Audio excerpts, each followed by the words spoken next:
Just to kick things off, obviously you want to talk about sports piracy. I think that the first question I want to open up with is, what are the main obstacles preventing rights owners from policing piracy effectively and bringing pirates to justice? That's a big question. Well, firstly, I suppose the complexity of piracy, isn't it? It's not an easy thing to solve. There are multifaceted things, and different people have different responsibilities and different parts to play and different roles to play in tackling piracy. So I don't think we can just point the finger at a rights owner and say, oh, the rights owner has to solve this problem. Everybody kind of has to work together, and that's probably the biggest challenge that rights owners and as an industry we face in doing something about this issue. So, what do you think the space is for, like you said, it's not just rights owners, it's a collective enterprise fighting against sports piracy.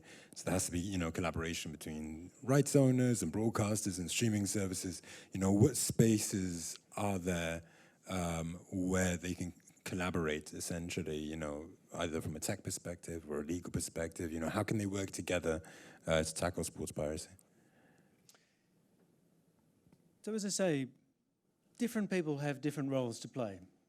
So it starts really, I think, with the operator and security. So there is still a lot to be done with security. So it starts with things like conditional access and DRM if you're in the OTT space. But then there are other technologies like watermarking, which at beIN we've deployed and had great success with, I believe. And then there are more things coming down the pipeline that we should be developing and doing more with, particularly around data analysis and looking at how our users and how our services are being accessed and analysing and detecting obvious fraudulent and piracy behaviour on there. Those things really have to sit with the operator, don't they? But what else can we do about piracy? Well, one of the things that has become very prominent and lots of people are doing more and more places around the world is blocking. So we go to internet service providers and we say, we want you to block your customers from being able to access these websites. Or in some cases, in some countries, we've taken it even further and said, we want you to block your customers from accessing certain servers which are serving up the streams for pirated sports content during live games. It's very difficult to put those sorts of programs in place as one operator or one rights owner acting alone. That's a collaborative thing. You have to start to talk to the internet service providers, you've got to talk to the regulatory bodies in your particular country, and ideally you should be working with others as well to get those programs put into place. So I think, in France, for instance, beIN's had a lot of success working with partners in France, Canal+, French League and others, engaged with the French government, had a new law put in place to allow blocking during live sports events. And that's been very, very successful. That's something where collaboration was absolutely key. What about other aspects? What else can we do? Investigating and taking enforcement action against pirates. There's a lot of pirates out there. Investigation takes a long time. Enforcement takes a long time. It's something that's best done in collaboration.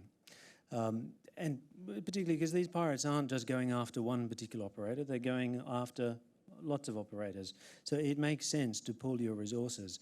A lot's being done in that area. So beIN a year ago joined ACE, the Alliance for Creativity and Entertainment, which is kind of the leading industry body at the moment globally doing the enforcement and investigations piece. And I think we've had some good successes with that over the last 12 months, and they've expanded their activities, particularly in MENA since we joined. And I think it's a great example of how when you pool your resources and you work within a bigger industry framework, you can get good results. And then what else? Lobbying and advocacy and outreach to all these third-party companies which help facilitate the piracy. Internet pirates can't do this on their own. They have to buy services from other companies, whether it's streaming providers, hosting companies, social media. They have to market and produce and distribute their content just the way anybody else does, and that requires engagement with the legitimate industry. So as a single operator, you can try and reach out to all the different social media platforms, all the hosting providers, all the different e-commerce platforms, all of that on your own, or, much more efficient, work together with others. And that's something that beIN's been doing through various industry bodies that we are part of. And then finally, on the advocacy and lobbying front, there's a lot more that needs to be done in that space as well. And again, it can't be done by a single operator or a single rights owner. When you show up in Brussels, you need to have a united voice. And so increasingly efforts are being done there for everyone to have a common position about how laws and things need to change. You know, one of the things you just mentioned was the need to come together under, you know, an industry framework or an industry organization. Obviously, you mentioned joining ACE. Do you think it's important to have some sort of industry body geared towards tackling piracy in sports specifically? You know, I know you worked with Canal Plus and Eurosport in the Association for the Protection of Sports Programs. Is that something that you envision developing, you know, into its own body? Yeah, that's a good question. I personally think we could do a lot more in the sports industry working together. So live sports, the issues to do with piracy of live sports are a bit different to general entertainment content. There are slightly different actors involved and the issues are a bit different. I think there is a lot more that could be done by rights owners in particular, collaborating particularly on that topic. You know, there are some rights owners who are very engaged, some who are less so, but I think as an industry, it would be better if we were more coordinated on that. You know, I know there is some desire to do that, but I think it's probably still a way off. Okay, brilliant. And obviously you mentioned the important technology, kind of which, you know, can really be very effective tools in the fight against sports piracy. And you picked up certain things like watermarking, whatnot. You know, how important do you think technology is in the fight against sports piracy? Do you think, you know, it's just one part of like a just kind of greater one front in this kind of greater collaborative effort that you kind of talked about? Do you think, you know, it's not as important as people think it is, or, you know, what's I'm looking straight at beIN CTO right there. He's in charge of the technology. And I know how invested Israel has been in the technological fight against piracy. Mm-hmm. And really, it is the first line of defense, or the first line of offense, if you like, against piracy. And I think there's still a lot more that can be done.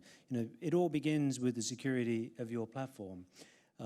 The reality is, though, the security can be broken and pirates will find ways to restream that content, but you want to make that as hard as possible. So one of the first things you can look to implement is watermarking, which makes it much more difficult for the pirates to restream, because when they do, you've got the means to detect the boxes and the subscriptions that they're using as a streaming source and kill them. And you can do that in real time. And I think through implementing watermarking, we've made it much, much more difficult for pirates to restream our content. And we know that has been a huge challenge to the pirates. But it's not the only thing you need. You can kind of corral your pirates with that. So what else can you do?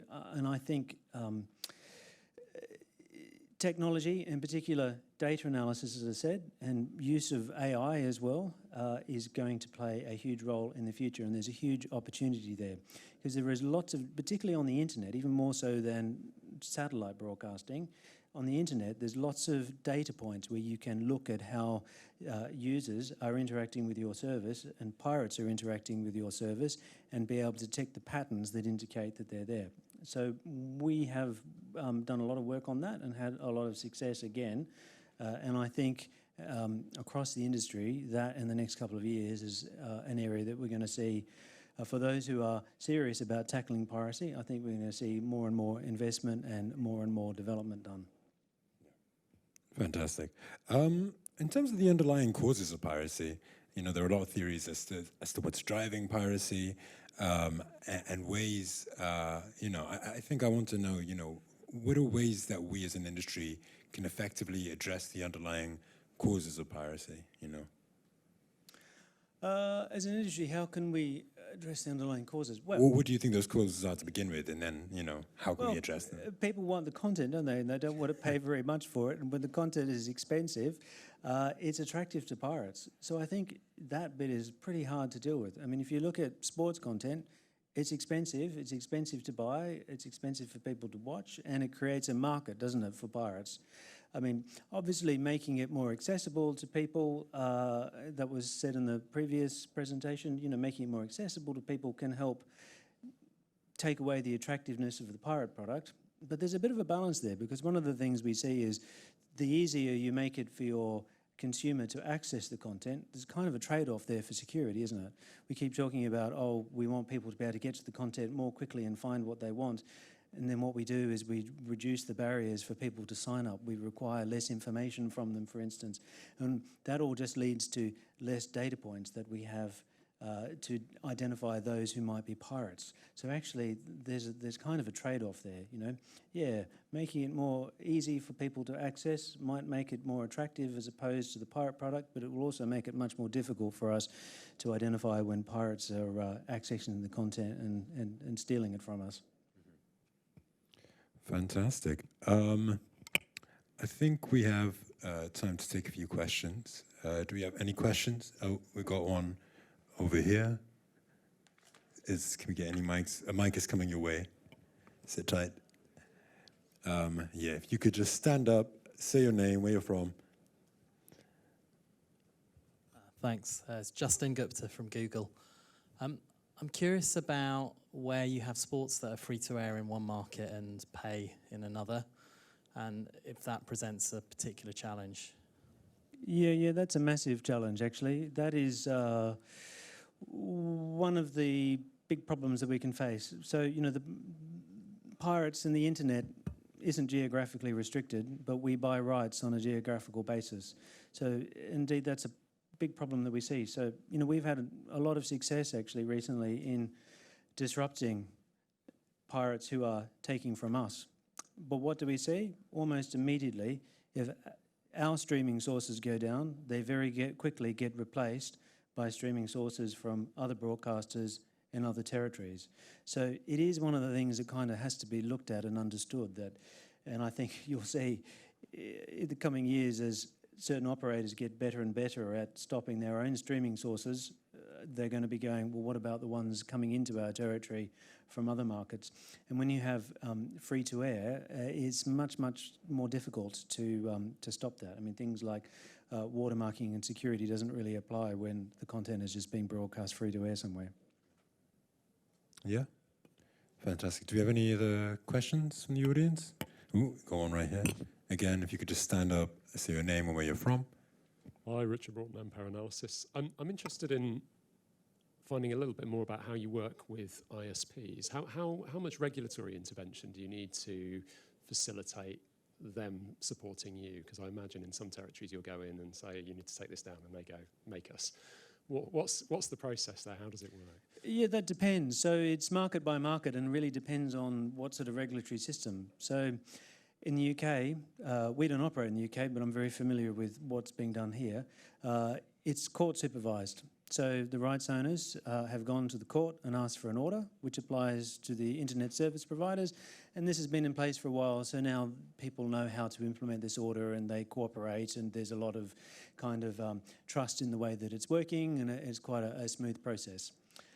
In other markets, there's a regulatory system. So you'll go to a regulator, whether it be a telco or a media regulator. This is what applies to us in some markets in MENA, and we'll ask someone, probably the minister or the regulatory body, to make an order, which then applies. And then it depends on that market how it works after there. There might be good trust and cooperation with the internet service provider, and they know that you're giving them good quality data and you're not going to make mistakes, and so you provide this, and it's fairly, you know, it goes fairly smoothly with not that much intervention. Some markets, there's a regulatory body. So in France, there is actually a regulatory body called ARCOM, which has been created specifically for the task of administering the blocking scheme. Thank you. Wonderful. And yeah, we might have time for one more question. Do we have any other questions? No? Okay, I think we'll let you go. Thank you so much, Great. Cameron. Thank you. Thank you.